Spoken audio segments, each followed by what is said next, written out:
नमस्कार विद्यार्थी मित्रांनो, आपल्या यूट्यूब चॅनलवर तुमच्या सगळ्यांचं हार्दिक स्वागत आहे। आपण पुन्हा एकदा अभ्यासाला रिस्टार्ट केलेला आहे आणि अभ्यासाला रिस्टार्ट करताना आपण 26 तारीख आहे, 27 आहे, 28 आहे, 29 आहे, अशा 27, 28, 29 अशा 3 दिवसांचे टार्गेट्स बघितलेले होते।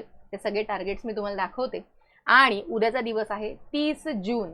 या 30 जूनला तुम्हाला काय करायचं आहे तर त्या 30 जूनला जेवढे काही टार्गेट याच्या आधी 27, 28 आणि 29 या 3 दिवसांमध्ये तुम्ही कंप्लीट केलेले होते, रीडिंग केलेली होती, त्या सगळ्यांचे जेवढे काही PYQ आहेत तेवढे सगळे PYQ तुम्हाला वाचून काढायचे आहेत। आता याच्यामध्ये आपण 2 सब्जेक्ट घेतलेले होते, एक तर तुमचा इतिहास होता आणि काही भूगोल होता आणि काही इकॉनॉमिक्स आहेत, ते इकॉनॉमिक्सचे चॅप्टर होते। तर तुम्ही आता कुठकुठल्या याची तुम्हाला कंप्लीट रिव्हिजन करायची आहे तर मी दाखवते एकदा। इथे बघा, आपल्या टेलिग्राम चॅनलला ही PDF आहे। 27 जून, 28 जून आणि 29 जून असे 3 दिवसांचे टार्गेट दिलेले होते। याच्यामध्ये बघा, छत्रपती शाहू महाराजांपासून कामगार संघटना आहेत, क्रांतिकारी संघटना आहेत, गुप्त संघटना आहेत, हे सगळं तुमचं वाचून झालेलं आहे। उद्या तुम्हाला काय करायचं आहे तर उद्या सकाळी 8 वाजल्यापासून 10 वाजेपर्यंत जेवढे इथे इतिहासाचे टॉपिक दिलेले आहेत त्यातले ॲटलिस्ट अर्ध्या चॅप्टर, म्हणजे कोणकोणते चॅप्टर होतील तुमचे याच्यामध्ये बघा, याच्यामध्ये तुमचे होतील 1857चा संपूर्ण उठाव, त्यानंतर वृत्तपत्र आहेत, आदिवासी आणि कोळ्यांचे उठाव आहेत आणि बाकी सगळी जी लोक आहेत, बाकी सगळे समाजसुधारक दिलेले आहेत। तो समाजसुधारक आता आपण करणार नाही। आपल्याला कोणकोणत्या घटकांचे सकाळी जर तुम्ही 7 वाजता सुरू करताय अभ्यासाला किंवा 8 वाजता अभ्यासाला सुरुवात करताय तर ॲटलिस्ट 11 वाजेपर्यंत तुमचा हा अभ्यास पूर्ण झाला पाहिजे। काय काय करायचंय, क्रांतिकारी संघटना, कामगार संघटना आणि गुप्त संघटना ज्या आहेत त्या क्रांतिकारी संघटनांचाच भाग आहे। हे सगळे जेवढे आतापर्यंत आलेले PYQ आहेत तेवढे PYQ तुम्हाला वाचून घ्यायचे। मग तुम्ही 21,000च्या प्रश्नसंचामधून करा किंवा मग तुम्ही तुमच्याकडे जर सेपरेट इतिहासाचा प्रश्नसंच असेल त्याच्यामधून करा, कुठूनही करा, प्रश्न वाचायचे आहेत। त्यानंतर वृत्तपत्र आहेत, वृत्तपत्रांवरचे प्रश्न वाचायचे आहेत। त्यानंतर आदिवासी आणि कोळ्यांचे उठाव झालेले आहेत, तर हे आदिवासी आणि कोळ्यांचे उठाव तुम्हाला वाचायचे आहेत, त्याचे प्रश्न वाचायचे आहेत। त्यानंतर 1909 आणि 1919चा कायदा आपण वाचला, पण 1935, 1861 हे सगळे जेव्हा आपण कायदे घेऊ तेव्हा नंतर आपण त्याचे प्रश्न एकत्र वाचणार आहोत, कारण तो सगळा एकत्र भाग आहे। त्यामुळे तुम्हाला निवडून प्रश्न वाचण्याची गरज नाही, ते आता नाही करायचे। आताच्या नंतर 1857चा संपूर्ण उठाव आहे, त्यानंतर समाजसुधारक आहेत। सो 1857चा उठाव, वृत्तपत्र, आदिवासी व कोळ्यांचे उठाव, त्यानंतर कामगार संघटना आहेत, क्रांतिकारी संघटना आहेत, गुप्त संघटना आहेत, हा सगळा जो भाग आहे या एवढ्या भागांचे सकाळी 8 वाजल्यापासून 10 ते 11 वाजेपर्यंत या सगळ्यांचे PYQ तुमचे वाचून होतील। एवढ्याच चॅप्टरचे PYQ एकदा वाचून काढायचे, फक्त किती वेळा, एकदा वाचून काढायचे। त्यानंतर दुपारी तुम्ही काय कराल तर दुपारी हा जो महाराष्ट्राची लोकसंख्या हा जो आपण घटक घेतलेला होता मध्ये, तर त्या महाराष्ट्राच्या लोकसंख्येवर जेवढे काही प्रश्न आलेले आहेत, म्हणजे उद्याच्या दिवसामध्ये तुम्हाला प्रश्नच वाचून काढायचे आहेत। म्हणजे हे सगळं आपण जे 3 दिवसांपासून करतोय त्याची रिव्हिजन आपली कुठून होणार आहे, जे की आपलं वाचलंय ते आपल्या खरोखर लक्षात आहे का, आपल्याला ते सगळे प्रश्न सुटतायत का, यासाठी म्हणून तुम्हाला त्या सगळ्या घटकांचे जे प्रश्न आहेत तर ते सगळे प्रश्न तुम्हाला वाचून काढायचे आहेत। मग महाराष्ट्रामध्ये जलाशय, वनांचे प्रकार, नद्या, उपनद्या, हा एवढाच भाग कुठला कुठला करायचा, नद्या आणि उपनद्यांचे प्रश्न, लोकसंख्येचे प्रश्न आणि वने आणि वनांचे प्रकार हे प्रश्न। बाकी डोंगर आहेत, धबधबे आहेत, हे सगळे जे प्रश्न आहेत हे एकाच याच्यामध्ये आहेत, म्हणजे एकाच चॅप्टरमध्ये तुम्हाला सगळे मिळून जातील।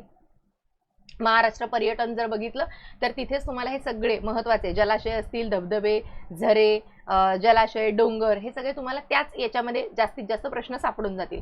सो हे 3 चॅप्टरचे कमीत कमी तुम्हाला दुपारच्या वेळेमध्ये, म्हणजे 1 वाजता सुरुवात केली किंवा 2 वाजता सुरुवात केली तर ॲटलिस्ट 3, 4, 5 वाजेपर्यंत तुम्हाला एवढ्या चॅप्टरचे प्रश्न फक्त एकदा वाचून काढायचे आहेत। त्यानंतर संध्याकाळच्या वेळेस तुम्ही काय करणार आहात तर संध्याकाळच्या वेळेस तुम्हाला अर्थसंकल्प, कर आणि करांच्या समित्या, महसुली आणि भांडवली खर्च, म्हणजे जमा आणि महसुली खर्च, भांडवली खर्च जो आहे तर त्याच्यावरचे आलेले तुम्हाला प्रश्न सेपरेट मिळणार आहेत का, नाही मिळणार। मग याचे प्रश्न आपण पुढच्या सेशनमध्ये पाठांतर करणार आहोत किंवा पुढच्या सेशनमध्ये सोडवणार आहोत। उद्याच्या दिवसांमध्ये मात्र तुम्हाला सरासरींची 5 गणितं, वैवारीची 5 गणितं, अंकमालिका 5 गणितं आणि सरळ व्याजाची 5 गणितं, ही पुन्हा 5 गणितं तुम्हाला सॉल्व करायचे आहेत।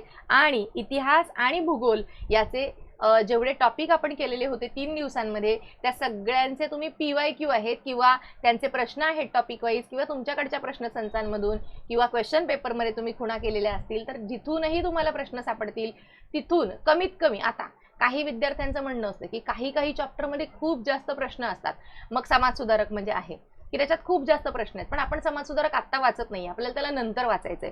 इथं बघा, कामगार संघटना, क्रांतिकारी संघटना, वृत्तपत्रांचे खूप जास्त प्रश्न असतात. मग आपण किती वाचायचे आहेत? जर आपण वृत्तपत्रांचे प्रश्न वाचायला बसलो तर 2 तास आपले वृत्तपत्रांचे प्रश्न संपणार नाही. मग काय करायचंय, तिथे फक्त आणि फक्त चॅप्टर वाईज फक्त 50-50-50-50च प्रश्न वाचायचे आहेत. ते पण कोणते? जे आत्ताचे नवीन प्रश्न आलेले आहेत, तुम्हाला तेवढेच फक्त प्रश्न वाचायचे आहेत. ठीक आहे. सो उद्याच्या दिवसामध्ये आपण जेवढा काही मागच्या 3 दिवसात अभ्यास केला तर तेवढ्या सगळ्या घटकांचे, आता मी जेवढे जेवढे घटक सांगितले तेवढ्या सगळ्या घटकांचे तुम्हाला PYQ 21,000चा प्रश्नसंच किंवा तुमच्या प्रश्नसंचामधून तुम्हाला वाचून काढायचे आहेत. ठीक आहे. आणि मग उद्याच्या दिवशी आपल्याला नवीन पुन्हा 3 दिवसाचे टार्गेट मिळतील आणि मग त्यानुसार आपण 1 तारीख, 2 तारीख आणि 3 तारखेचा अभ्यास करणार आहोत. ठीक आहे. हा तुम्हाला जसं सांगितलेलं होतं मागच्या वेळेस पण, की हा सगळा भाग जो आहे, हा भाग आहे आपल्या मेंटॉरशिपचा, जी की आपण स्टार्ट करतोय आपल्या ॲपवरती 10 तारखेपासून. आपण अजून ॲपमध्ये तिची सुरुवात किंवा ॲपमध्ये ती जी आपली बॅच आहे तर ती लॉन्च अजून केलेली नाही आहे. महिन्यावाईज ती तुमची फीज असणार आहे आणि मंथ वाईजच त्याचं सगळं प्लॅनिंग असणार आहे. पहिल्या महिन्यामध्ये आपण इकॉनॉमी आणि हिस्ट्री करतोय, दुसऱ्यामध्ये पॉलिटी आणि सायन्स करतोय, तिसऱ्यामध्ये आपण जॉग्रफी आणि संपूर्ण रिव्हिजन करणार आहोत. ठीक आहे. सो अशा पद्धतीने हा प्लॅन आहे. याच्यामध्ये अजून एक गोष्ट की याच्यामध्ये हा जो प्लॅन आहे याच्यात मी नवीन विद्यार्थी आणि जुने विद्यार्थी यांना सेपरेट प्लॅन द्यायचा विचार करत आहे. याच्यामध्ये की सकाळी नवीन विद्यार्थी आणि संध्याकाळी जुने विद्यार्थी, अशा पद्धतीने ते आपण प्लॅन करतोय की आपल्याला तसं करायचं आहे. कारण नवीन विद्यार्थी जे आहेत तर ते एकदमच वरती बेसिक लेवलला त्यांचा अभ्यास चालू आहे.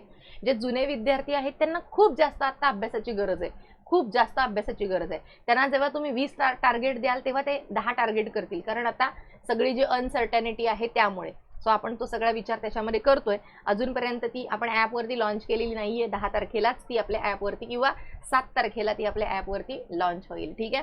सो त्याच्या आधी हा सगळा अभ्यास, जे काही आपण टार्गेट बघत आहोत, हे सगळ्या टार्गेटची PDF टेलिग्रामला आहे, तिथून घ्या.